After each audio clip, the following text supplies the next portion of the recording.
two different presentations together.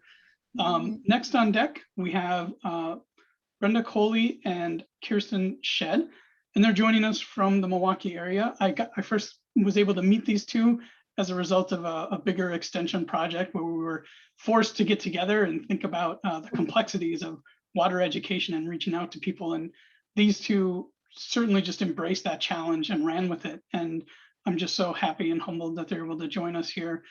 They're part of a group called Milwaukee Water Commons. They're actually the co-directors of that organization. And they're going to share a little bit about what Milwaukee Water Commons is up to. And again, we'll have time for questions and answers when they're done. So I'm not going to take any more time. I'll hand things over to Kirsten and Brenda. Thank you.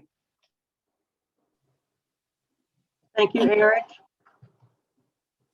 I just have to do one more little hand clap here for Noemi. That was really great. Yes. I'm going to pull our presentation up. So just give me a second.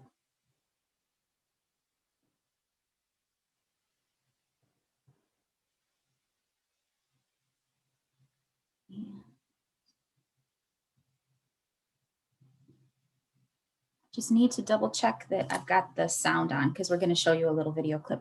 Brenda, do you want to introduce yourself? Yeah, I can do. So Milwaukee Water Commons is a community-based organization, nonprofit. We're located in Milwaukee, although we do speak into regional and national and statewide issues as well concerning water. Kirsten and I are the co-executive directors. And we have a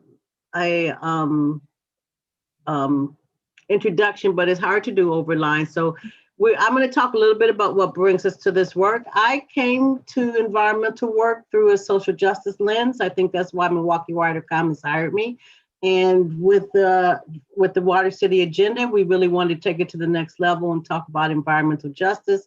I was hired, I think, in 2017, and I've been co-executive director since 2018.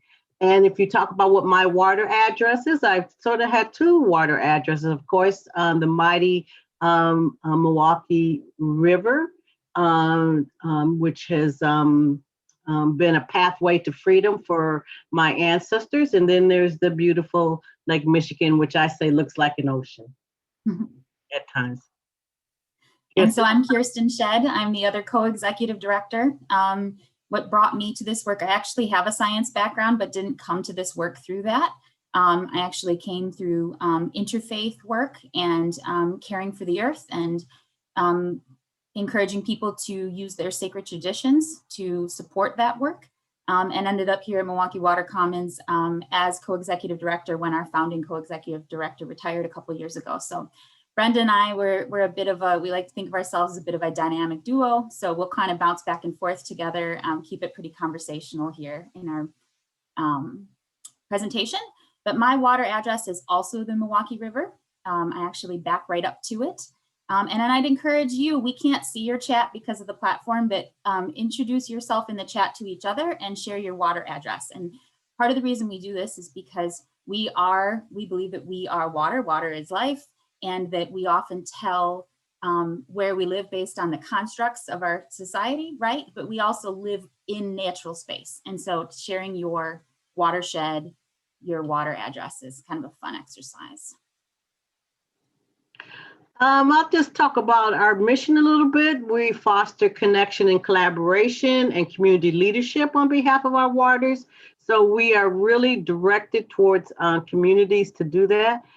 And it's around stewardship, equitable access, and shared decision-making for our waters. And that's a very important construct in Milwaukee Water Commons is to really engage the community around these water issues so they can make an informed decision regarding how we should go.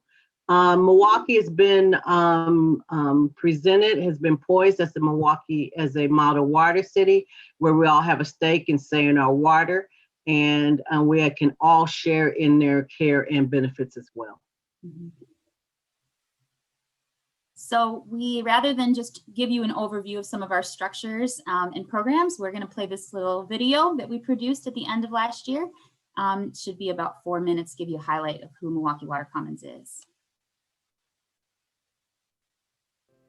Earth belongs to everyone and to no one. And that with the commons, we have shared responsibility to make sure that our planet, that our Earth, and in particular what we focus on, water, is healthy and that we steward the water. So we have a responsibility to the water as the water has been a gift and a blessing to us. Hi, my name is Brenda Coley, and I'm the co-executive director of Milwaukee Water Commons. The way that we organize, we use 3 to 4 frameworks: the Commons philosophy, environmental justice, collective impact, and community engagement. Frameworks really help guide us. If we are thinking of an activity that we're going to do, we're going to look at these frameworks to tell us if we are within those boundaries. We also look at our work, the issues we take on, through an environmental justice lens to be sure that the most vulnerable communities, people of color, indigenous people, are thought of well when we're taking this stand or we're doing this work. At Milwaukee Water Commons, we're really proud of our annual events. We have 3 events that happen every year: the Confluence, the Cream City Classic, and We Are Water. And there are times that we really bring the community together to celebrate our shared water and to tell stories about our connections to water, to highlight work that's been done, and model what it looks like to be a truly water-centric city. Celebration, bringing the arts, bringing our cultural perspective is critical to the work that we're trying to do at Milwaukee Water Commons. Water City Agenda was really an example of community engagement for Milwaukee Water Commons around this idea of Milwaukee becoming a water-centric city. So folks generally speak about Milwaukee as a water-centric city, which makes sense because of its position on Milwaukee's 3 rivers and on the shore of Lake Michigan. But what we had seen through our organization was that the community was not really engaged in deciding how Milwaukee really was becoming poised as a water-centric city. The conversation was more about technologies and businesses, which is an important component, but it didn't center community priorities. The Water City Agenda was an attempt to bring together the community to say, if we're going to have a water-centric city, what does that mean to you? What we did was ask 1,300 Milwaukee residents to put their input into what it meant for them, for Milwaukee to have a relationship with water. And then through public input process, through engagement, we were able to whittle that down into 6 core initiatives that would guide some of the work that we would do to really advocate on behalf of Milwaukee's communities.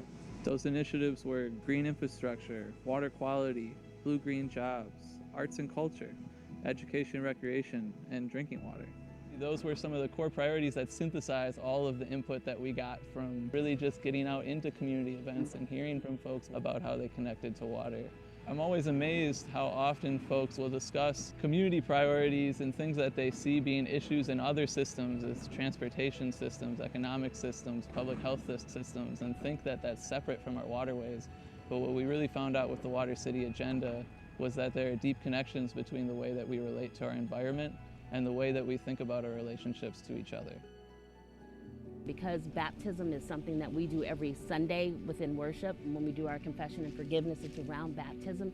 So we're constantly making the link to water in our sacred lives and it being a sacred thing to how we live and how we show up in the world.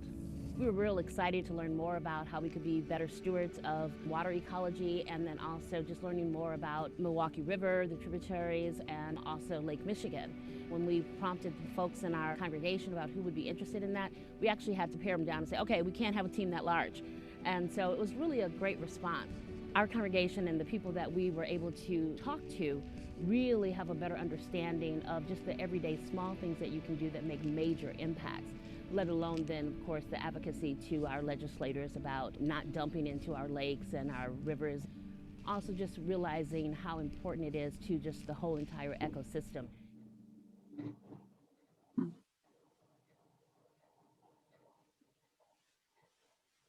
I love that video. There's so many happy people in it. So we showed you that video. So we're gonna breeze kind of through some of these frameworks again, and then we will kind of get into some detail about how these frameworks and how these priorities really show up in our programming. That'll be the goal at the end of the presentation.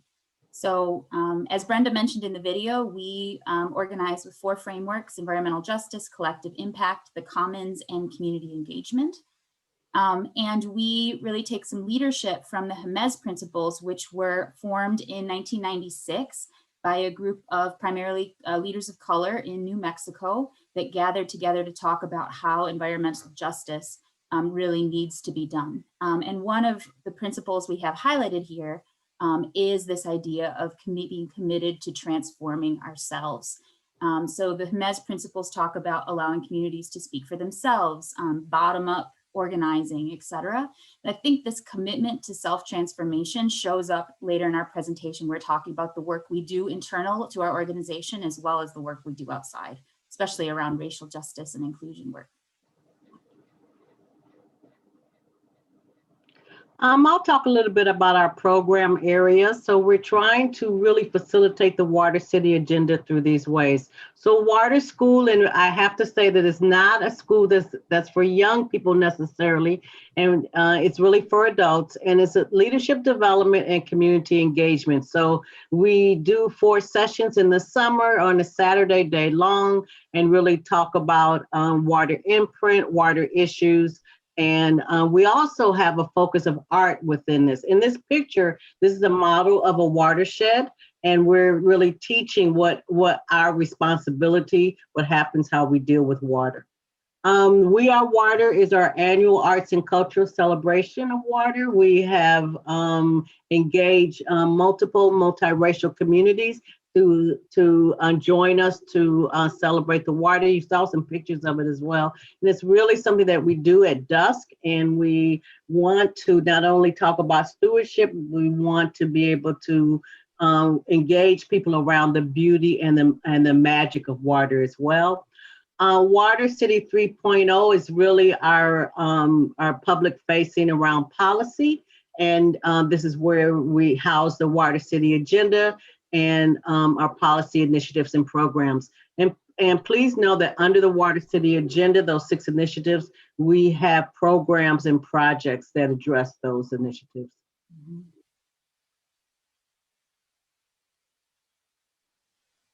And there's the Water City agenda.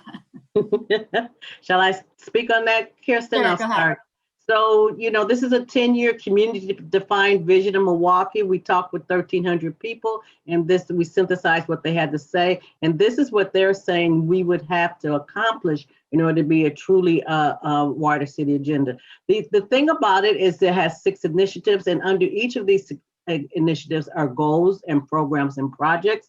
The interesting thing is that the Water City agenda, our vision is until 2026. So our plan in the next 5 years is to revise this, is to take this back to the community, to talk with community. We plan really to talk with, over the next 5 years, 10,000 people to really do any adjustments or to come up with new goals for the city.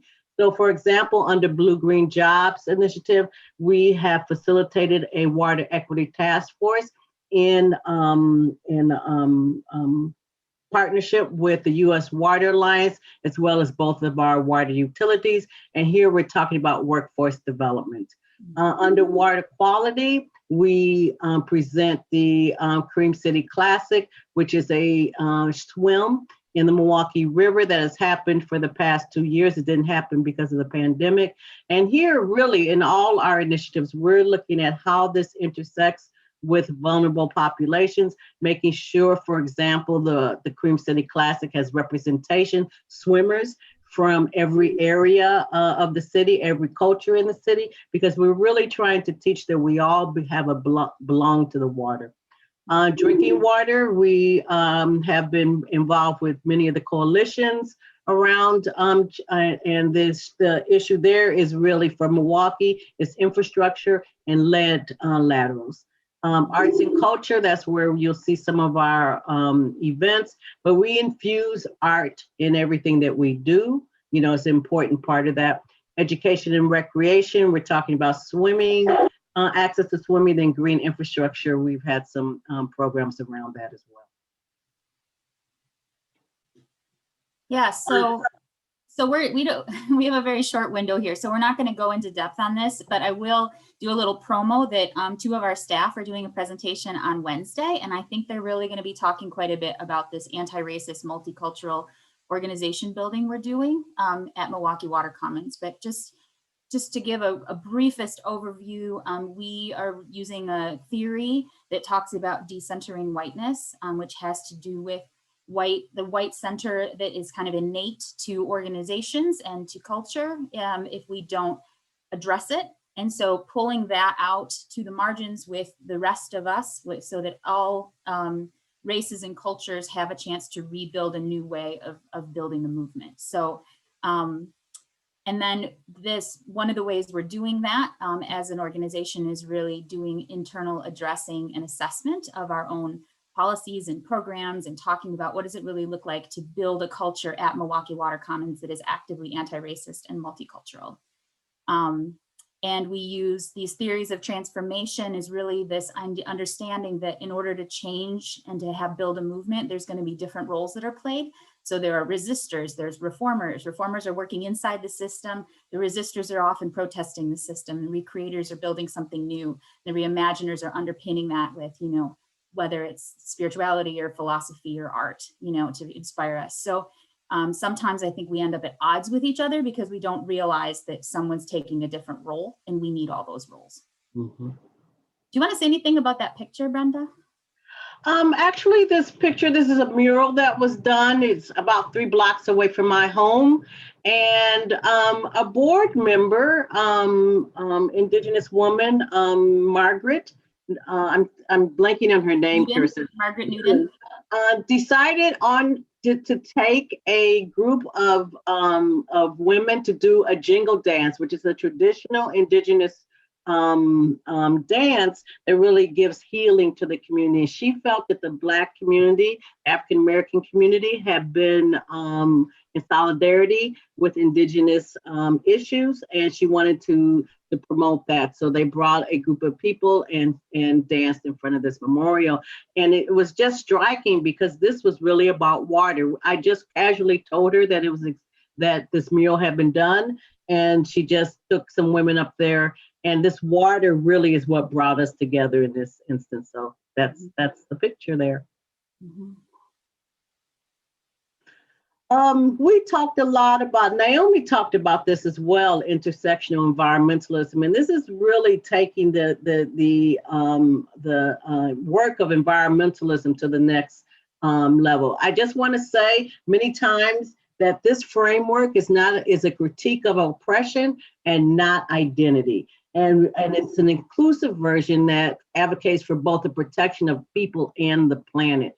And it identifies ways in which injustices happen to marginalized communities and to the earth are connected. So that's the tie, that we understand that these things are connected. And so if you take care of the people, you take care of the planet. If you take care of the planet, you take care of the people, if you use an intersectional lens to your environmentalism.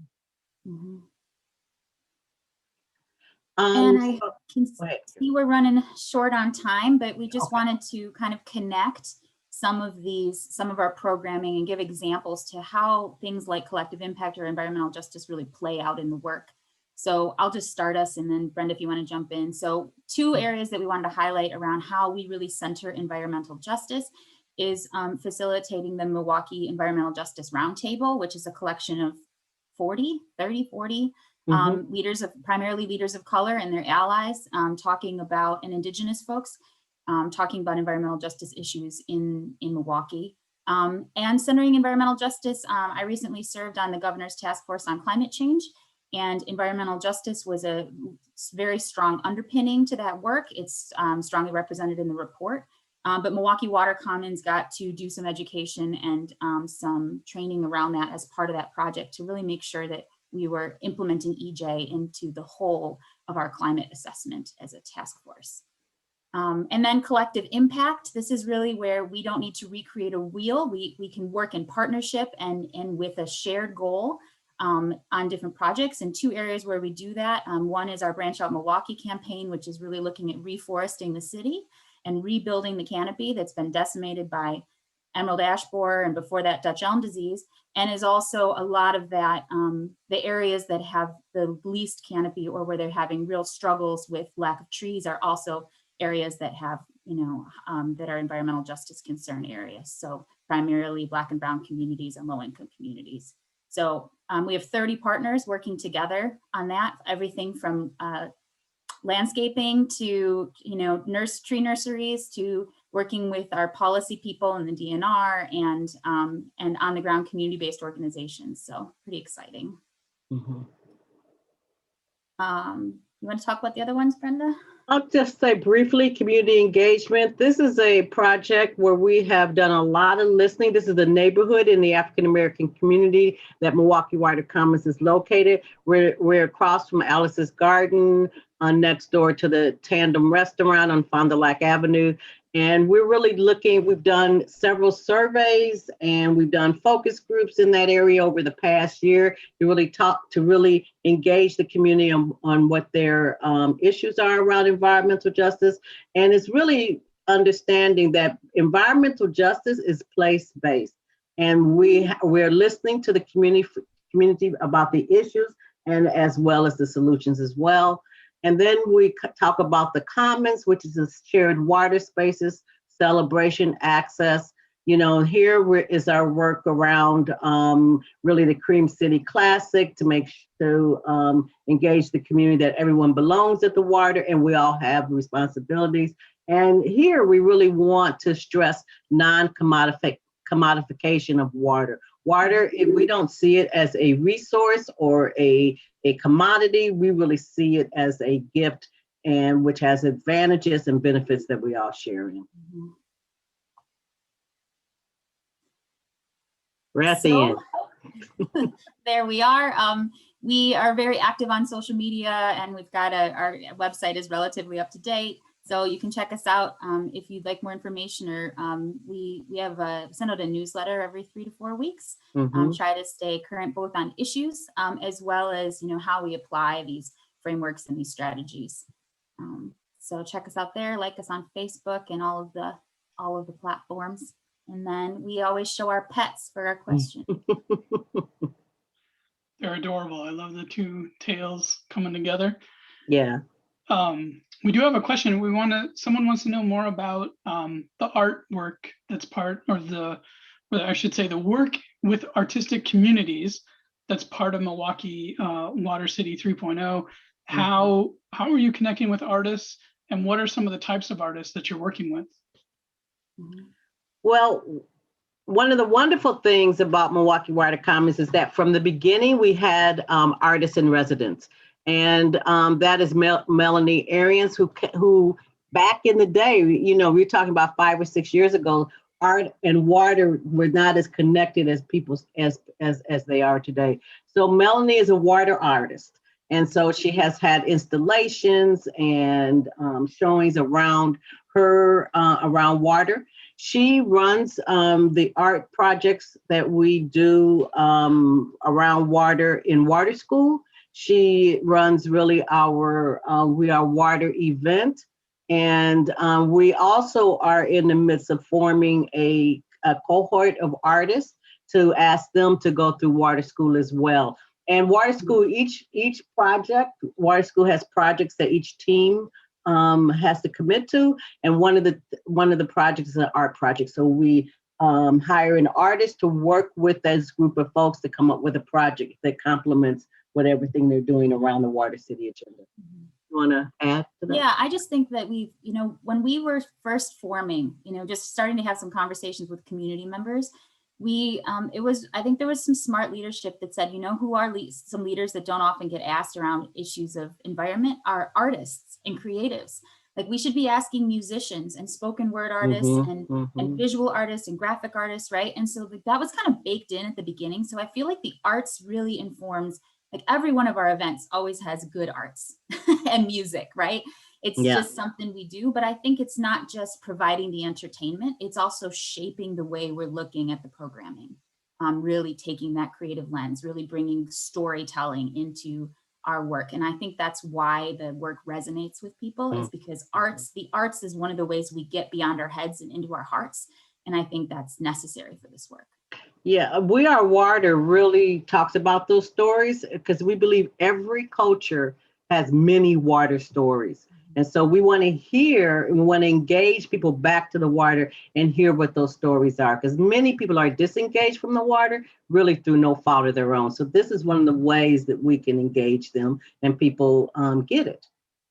Sure. And just a question, Brenda, to clarify the name again of the artist that you've engaged with so closely. Her name is Melanie. She's our artist in residence, Melanie Arians. Yeah. How is that Her last bio name is on our spelled? website.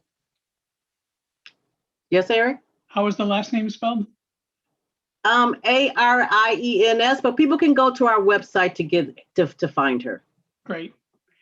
I think one question I have just kind of relates to how you all operate. Tell me a bit about, like, how is this funded? It sounds like such a cool enterprise, and yet it's like, well, does this just magically appear, or what do you all have to do in order to create a financial foundation to make this work? Yeah, that's how nonprofits work. We just have ideas and the money just drops out of the sky. No, we're primarily foundation funded, so we write a lot of grants. We started with a small grant to have some community conversations and have built from there. So we have had some, we work in partnership a lot, and we've been part of some cohorts and whatnot, but primarily I'd say that we're foundation funded. Can individuals make donations through your webpage? Yes. Okay. We're growing our individual donations base. So yes, people, please do make donations. And you know, for us and for many nonprofits, that's where you can have a lot of innovation because it's not tied to deliverables. You know, when you give grant funded, you have to say, which makes sense, you know, we're going to do this. So, and that's what that money can only be spent for. But when we have individual donations, that's where the innovation comes. We can have an idea and then we'll have the money to get that idea started. For example, that's, you know, Cream City Classic. We didn't have any funding for that, but we got it through some general operating and also through individual donations. Yeah, so it allows you to be more creative. Yes. To kind of tie things together a little bit to Noemi's presentation, do you all see a future for rain gardens in Milwaukee? Is this a project that you're engaged in, and how do you see more rain gardens coming about in the city? Yeah, I would just say one thing, and then I'm going to hand that off to Kirsten because of branch out and some of the things that we found there.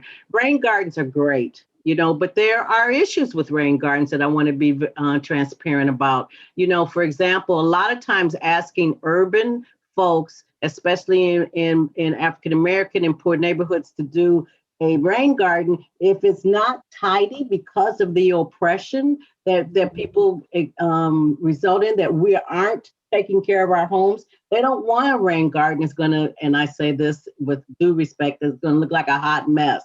So it has to have color and it has to be maintained.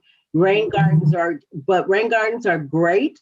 And when they're just one strategy, we have to have multiple strategies. Rain garden is a perfect one. It engages the community. People get to understand how water is filtered in that. So it's important and necessary, but it is part of a list of strategies.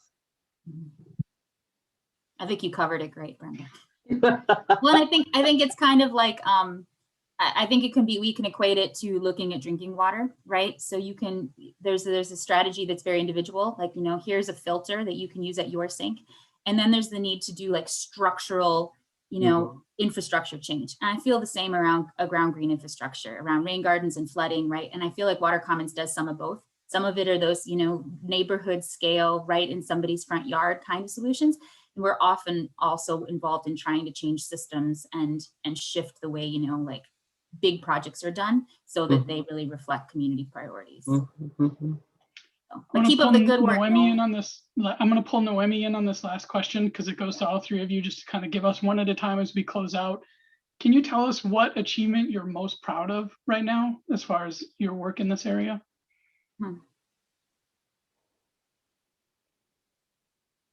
Noemi, why don't you go first? Okay. I think it's probably, for me, it's probably the network of people that I have interacted with and the people that I've just met along the whole journey of like these past 3 years. I think that's probably what I'm most proud of. It's not specifically a project, just the people. Kirsten? Yeah, I think I'm really proud to be at that intersection of people and planet, and that I think you know we've really leaned into that, and I think being positioned where we were, being frank and direct, and working towards racial justice before some of the movement that really was sparked last year has been really exciting and really cool to see more of our peers, and just to like keep having this conversation about how environment and racial justice intersect. I'm really proud of being part of that. I have been very proud of the fact that Milwaukee Water Commons does a lot around community engagement. It's funny, you know, so we have projects and programs. We're talking Branch Out, right? Which is our attempt to reforest some urban areas. But what it gives us the opportunity to do is really to go into neighborhoods and talk with people and engage with the nonprofits around the issue of water, but also around canopies, and having that opportunity to really teach and engage folks around this. And then when we see the innovation that's at that level, it is just kind of amazing. And I think it's important. I'm really proud that Milwaukee Water Commons moved from the east side of Milwaukee into the Black community. I'm proud that we were asked to be there. You know, we were approached and asked to come there and to set up an environmental hub in that community. And I'm just very, very proud of that as well. Those are great answers. Well, I want to thank you one more time for all the viewers at Wisconsin Water Week. Thank you for taking the time to join us and share your time. So yay. And then I want to point out our next session starts pretty promptly at 11 o'clock, and that's going to be a plenary session. So we're going to be inviting everybody at Water Week to come together. Lieutenant Governor Mandela Barnes is going to kind of kick things off with us. And we're welcoming Catherine Hayhoe, an amazing climate communicator, to join us from Texas. So please don't go away. Please plan to use the Event Mobi platform to get into the 11 o'clock session, but take a break, of course, get outside a little bit, breathe some air. But thank you to Noemi, to Brenda, to Kirsten. I'm gonna stop the stream. Maybe I can't. Stop recording.